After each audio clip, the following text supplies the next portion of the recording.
Garuda Express, an international courier service. Assembly నియోజకవర్గాల పునర్విభజన ఉభయ తెలుగు రాష్ట్రాల్లో జరగాలని తెలుగుదేశం, తెలంగాణ రాష్ట్ర సమితి పార్టీలు తీవ్రంగా ఆకాంక్షిస్తున్నాయి.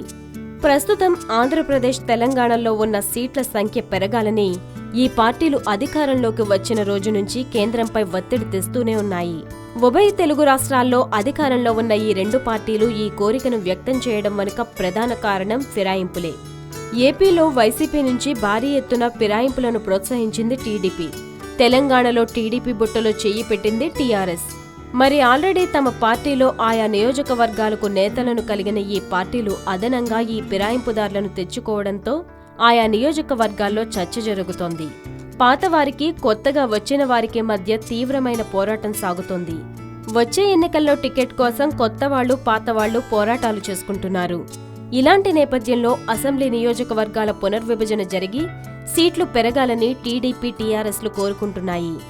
అలా జరిగితే అప్పుడు అటు ఫిరాయింపుదారులను, పార్టీలోని పాతవారిని చల్లబర్చవచ్చు.